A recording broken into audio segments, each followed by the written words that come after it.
European leaders are meeting in Brussels for emergency talks on transatlantic relations. They're expected to discuss how to reduce reliance on the US for defence and trade. The meeting follows weeks dominated by Donald Trump's threats to take control of Greenland. The US president had threatened to impose tariffs on goods from EU countries who expressed support for Greenland. He's since reversed his position after saying that he and NATO Chief Mark Rutte had secured a framework deal on the Danish-controlled territory, but the terms of that deal are still a little unclear. Now, arriving at the summit, Denmark's Prime Minister, Mette Frederiksen, said it was important for Europe to speak with one voice. When Europe is not divided, when we stand together, and when we are clear and strong, also in our willingness to stand up for ourselves, then the results will show. We have asked NATO to be more present in the Arctic region, and I think everybody in NATO agrees about that. DW correspondent Jack Parrick has a front row seat to all that's happening in Brussels. Jack, EU leaders are meeting to talk about what has been learned from this Trump-Greenland crisis. What, if anything, concrete is likely to emerge from the meeting?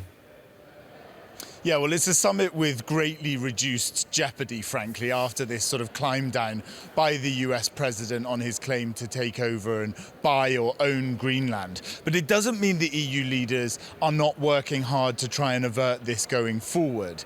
They are going to be discussing the tariffs response, 93 billion euros that they were looking at as a retaliation, and also the economic trade measures that they were talking about. At one point in the last week, Anthony, there was a discussion about whether the European Union would potentially go all the way to restricting market access for US companies, a very, very strident move. What the leaders are doing here instead, as I say, less jeopardy, less pressure, but it gives them a chance to discuss what they would potentially do if this deal, this framework deal that Trump agreed with the NATO Secretary General Mark Rutte, that has prevented him from going down this road, whether that is whether the retaliations that they've got in their pocket should he reignite his claim on Greenland will be enough to dissuade him again. The EU wants, roughly speaking, to reduce its reliance on the US. Does less reliance on the US mean specifically more reliance on China? And will this be known as the Canada/Carney approach from here on in?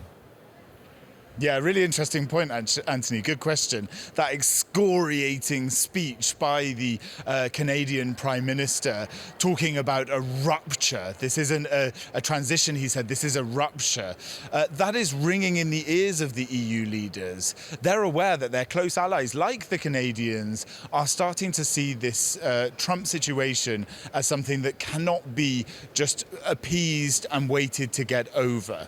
And what the European leaders here are going to be looking at is whether it was those retaliations that diverted Trump away from this, or whether it was just his own sort of plan and he gave up on it himself, or a mixture of other issues. Like you say, the question is, if we don't have a close relationship in Europe with the United States, where else does the European Union look?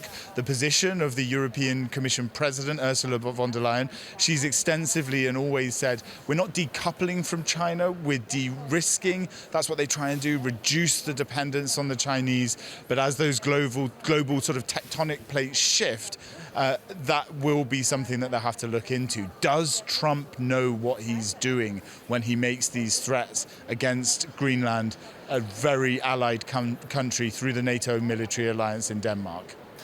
Jack, there's so much to pick through. The EU paused ratification of a trade deal with the US after Trump's tariff threats. I know you touched on this, but the European Parliament president says that likely will now resume. Could this have influenced Trump's change of tone? Do they think that's played a role here? hard to know on that one whether it was. This is kind of it. What was it? What was the real thing? Was it an amalgamation of things that got Trump to change his mind?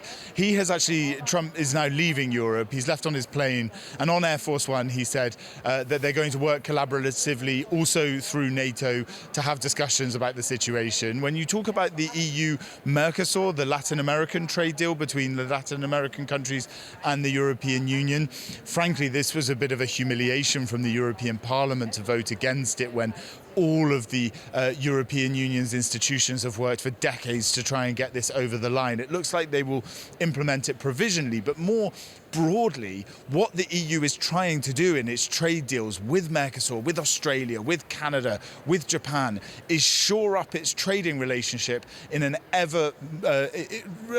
a world where the US is looking ever unreliant to the European Union. That's part of the trade policy that comes out of Brussels and has done for some time now. So much happening in Brussels. DW correspondent Jack Parrock working overtime to bring it all to us. Thanks so much.